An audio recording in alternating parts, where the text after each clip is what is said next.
قیامت کے دن جب کوئی سایہ نہیں ہوگا اللہ ان کو اپنے عرش کا سایہ عطا کرے گا۔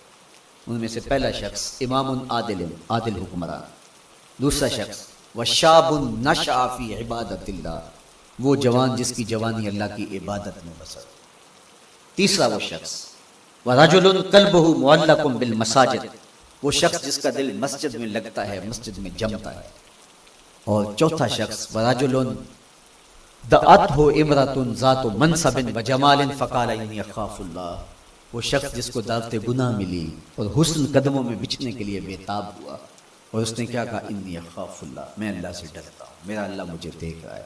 میرے حضور نے فرمایا قیامت کے دن جب کوئی سایہ نہیں ہوگا اللہ اس کے اوپر اپنے عرش کا سایہ تان دے، جو اپنی عصمت کے جوہر کو بچا گیا۔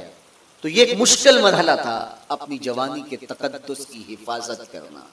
میرے حضور نے ارشاد فرمایا انا حبیب اللہ، میں اللہ کا حبیب ہوں، جو جوان جوانی میں توبہ کرتا ہے وہ بھی اللہ کا حبیب۔ کتنا بڑا اعزاز ہے اور کتنا بڑا کمال ہے جو شخص کو ملتا ہے جو جوانی میں اپنی عصمت کے تقدس کی حفاظت کرتا ہے، اپنی آبرو پہ پہرا دیتا ہے، اپنی نظروں کی حفاظت کرتا ہے، اپنی سوچوں کو آوارہ نہیں ہونے دیتا، اپنے خیالوں کو بھٹکنے نہیں دیتا، اپنی خواہشات کو بے قابو نہیں ہونے دیتا۔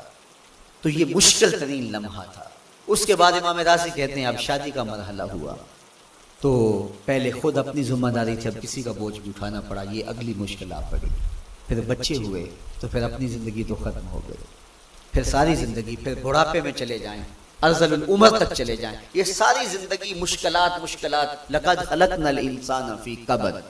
تو ہمیں عملی طور پہ مشکلات کے مقابلے کے لیے تیار ہونا چاہیے۔ دیکھیے ہم جب شکار کرنے جاتے ہیں اور وہ خطرناک جنگل ہو جس میں شیر، بھیڑی اور دیگر جانور بھی ہوں، تو پھر ہم حفظ ما تقدم کے طور پہ سب کچھ ساتھ لے کے جاتے ہیں اور اس انداز سے جاتے ہیں کہ ہمارے اوپر اگر کوئی حملہ ہو تو بچاؤ کی یہ تدبیر ہو۔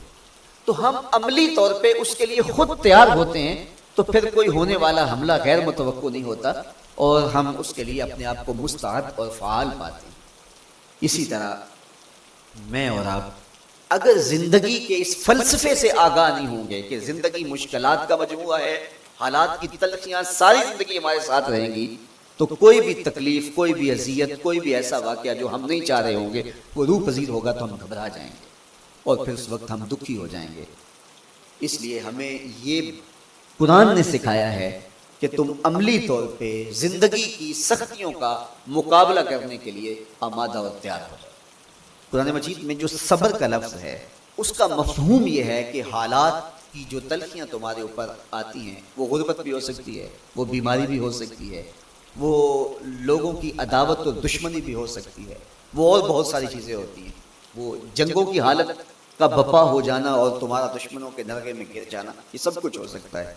تو اس کے اوپر استقامت کے ساتھ تم کھڑے رہو اور تم ان کو برداشت کرنے کی اپنے اندر ہمت اور حوصلہ رکھو، تو پھر وہ تمہارا صبر ہوگا، اور یہ قوت اگر تمہارے اندر پیدا ہو جاتی ہے تو پھر تمہاری زندگی آسان اور سوکھی ہو جاتی ہے۔ لیکن اگر یہ دولت تمہیں نصیب نہیں ہوتی تو پھر ساری زندگی دکھوں اور شکموں سے بھری رہتی۔ اس لیے ہمیں یہ چیز سیکھ لینی چاہیے کہ زندگی نام ہی مشکلات سے نبرد آزما رہنے کا۔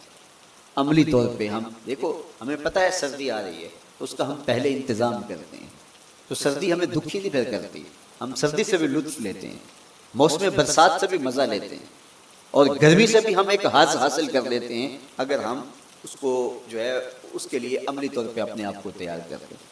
لیکن اگر ہم اس کے لیے تیاری نہیں کریں گے تو سوائے گھبراہٹ کو کچھ نہیں ہوگا۔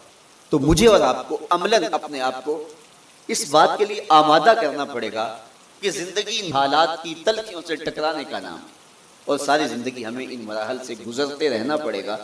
اور قرآن نے جو ہے وہ 3 قسمیں کر کے، اور 3 قسمیں بھی شہر مکہ کی اور محبوب کریم کے پاکیزہ وجود اور جناب ابراہیم علیہ السلام کی، تاکہ تمہیں پتہ چلے جب ان کو بھی ان مراحل سے گزرنا پڑا میں اور آپ کیا بیچتے ہیں۔ اس لیے ہمیں اپنی زندگی کو ان راہوں پہ ڈالتے ہوئے صبر اور استقامت، اب صبر اور استقامت کی دولت ہمیں کیسے نصیب ہوگی، یہ دولت کس طرح، یہ قوت راسخہ ہمارے اندر کیسے پیدا ہوگی، اور کس طرح ہمارے من کے اندر یہ چیزیں سمائے گی۔ اللہ تعالیٰ کی خشیت، اس پر توکل، اس پر بھروسہ، اور اللہ تعالیٰ جل شانہ کی طرف سے ہر کام کے ہونے کا یقین ہمارے اندر یہ استقامت اور یہ حوصلہ پیدا کرتی ہے یہ چیز. اس لیے مجھے اور آپ کو اپنی پوری زندگی میں اس عمل سے گزر کر کے اپنے آپ کو مضبوط ترین صورتحال میں لا کے کھڑا کرنا پڑے گا، اور یہی زندگی کا جمال ہے. تو آپ پھر دیکھیے قرآن کیا کہہ رہا ہے، لا اقسم بہذا البلد وانت حل بہذا البلد ووالد وما ولد، 3 قسمیں کی.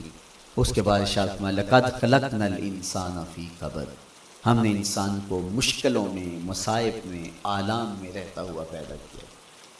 کہتے ہیں جب حضرت انسان کی تخلیق ہوئی تو اس کا خمیر جب گویا جا رہا تھا تو اس کے اوپر 39 دن تک آزمائشوں کی، دکھوں کی، تکلیفوں کی بارش ہوئی، اور ایک دن خوشیوں اور مسرتوں کا می برسا. تو انسان کی زندگی کے اندر حالات سے ٹکرانا اور دکھوں کو سہنا اور دکھوں سے مقابلہ کرنا یہ سیکھنا پڑے گا، اور جب انسان اس کو عملی طور پر سیکھ جائے گا تو پھر زندگی کا جمال اور زندگی کا حسن نصیب. دوسری بات، ہمیں اپنی زندگی میں 7 چیزوں کو اپنا اصول بنا لینا چاہیے، اور یہ 7 چیزیں وہ ہیں جو ہماری زندگی کو ایک خوبصورت سانچے میں ڈھال کر کے ہمیں ایک پاکیزہ اور ستھرا انسان بنا دیتے. پہلی چیز التمسک بکتاب اللہ کی کتاب سے جڑ جانا، وابستہ ہو جانا. جب ہم کتاب اللہ سے وابستہ ہو جائیں تو پھر ہمارے باطن کی اور نفس کی تربیت ہوتی ہے، اور پھر ہم وہ مطلوب انسان بنتے ہیں جو ہمارا رب ہم سے تقاضا کرتا ہے. تو اس لیے ہمیں اپنی زندگی میں اس چیز کو لازم کر لینا چاہیے کہ ہمارا کوئی بھی دن قرآن مجید کی تلاوت کے بغیر نہ گزرے. اپنے دن کا آغاز قرآن مجید کی تلاوت سے کیجیے. سورہ یاسین سے جو اپنے دن کا آغاز کرتا ہے سارا دن اللہ کی امان میں رہتا ہے، اس کی حفاظت میں رہتا ہے. اور اپنی شب کا آغاز سونے سے پہلے سورہ الملک کی تلاوت کریں، آپ ساری شب اللہ کی امان میں، اس کی حفاظت میں رہیں. اور قرآن مجید کو سمجھ کر اس کے مفاہیم و مطالب کے ساتھ ایک رکوع کم از کم پوری زندگی، اپنی زندگی کے نصاب میں آپ کتنا وقت مختلف امور کے لیے سر انجام دیتے ہیں. یہ کتاب انسانی ہدایت کے لیے، انسانی تربیت کے لیے، اس سے کوئی اور بہتر اور مؤثر جو ہے وہ نصاب نہیں ہو سکتا. انسان سازی کا بہترین ذریعہ ہے یہ کتاب، اور اس کتاب کے ذریعے سے جو ہے وہ انسان پستیوں سے اٹھ کے بلندیوں تک جا پہنچتا ہے. اقبال نے تو کہا کہ گر تمہیں خواہی مسلمان زیستن نیست ممکن جز بقرآن زیستن، اگر تو مسلمان بن کے جینا چاہتا ہے تو قرآن کے بغیر ایک قدم بھی نہیں چل سکتا. تو آگے چل کے اسی نظم میں کہا کہ فاش می گوئم آنکھ در دل مزمرست این کتابیں نیست چیزیں دیگرست. اگر میں کھل کے بیان کر دوں جو میرے سینے میں چھپا ہے تو میں تجھے بتا دوں کھل کے یہ کتاب نہیں، یہ کوئی اور ہی شے ہے. کن لوگوں کو کہاں سے اٹھایا اور یہ کتاب کہاں تک لے گئی، جو باہمی جنگ و جدل میں الجھے ہوئے تھے اور حرف شناس بھی نہیں تھے، جو سواد آشنا بھی نہیں تھے، پھر انہوں نے جو ہے وہ روما کی سلطنت بھی الٹ کے رکھ دی. یہ کرشمہ تھا اس کتاب کا جس نے زندگی کا جمال ان کی روحوں کے اندر پیدا کر دیا. تو میں اور آپ اپنی زندگی میں قرآن مجید سے کبھی بھی دور نہ ہوں.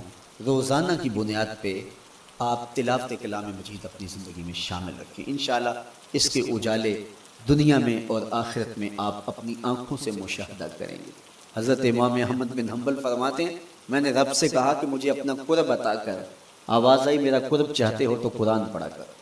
یہ رب کی قربت کی بھی ضمانت ہے اور ضبط نفس اور باطن کی تربیت کا بھی ذریعہ ہے. اچھا، دوسری بات والاقتداء بسنت رسول اللہ صلی اللہ علیہ وآلہ وسلم. ہمارے لیے بہترین نمونہ ہمارے حضور علیہ الصلوۃ والسلام کی زندگی، حضور کے دیا ہوا نظام حیات ہے جس پر حضور نے خود عمل کر کے دیکھا. میرا عشق رسول، میری محبت رسول اس بات کا تقاضا کرتی ہے کہ میں ان کے طریقہ حیات کے مطابق اپنی زندگی گزاروں. اسلام دعوے کی بات نہیں کرتا، دلیل ہم سے مانگتا ہے. آج میں کہتا ہوں میں عاشق رسول ہوں، اور اتنا بڑا عاشق رسول ہوں کہ میرے جیسا زمانے میں دوسرا کوئی نہیں. میرے جذبات ایسے دکھائی دیتے ہیں آسمان کو چیر دوں گا اور زمین کو پھاڑ دوں گا، لیکن ہمسایوں کے ساتھ میرا سلوک بتاتا ہے کہ میں عاشق رسول نہیں ہوں. دوستوں کے ساتھ میرا رویہ بتاتا ہے کہ میں عاشق رسول نہیں ہوں. میں کسی سے وعدہ کرتا ہوں اور پھر اس پہ پورا نہیں اتر پاتا، تو صاحب پھر آپ عاشق رسول نہیں ہیں، آپ کچھ اور ہیں. عشق رسول تو یہ ہے کہ میرے محبوب علیہ السلام نے کسی سے عہد کیا ہے کہ تمہارے آنے تک میں یہاں کھڑا ہوں، اور وہ جا کے بھول جاتا ہے، اور میرے حضور 3 دن وہاں منتظر ہے۔ وہ اچانک گزرا اور دیکھا تو حضور علیہ السلام کھڑے ہیں، تو خود پریشان ہوا، صرف اتنی بات اسے کہی، صاحب تو نے مجھے مشکل میں ڈال دی، تو نے مجھے مشقت میں ڈال دی، عہد کیا ہے تو پھر اس کی پاسداری نبھا کے دکھائی۔ اللہ اکبر، میں اگر حضور سے محبت کرنے والا ہوں تو میرا رویہ بتائے کہ میں عاشق رسول ہوں، میری زبان پہ جھوٹ نہیں بول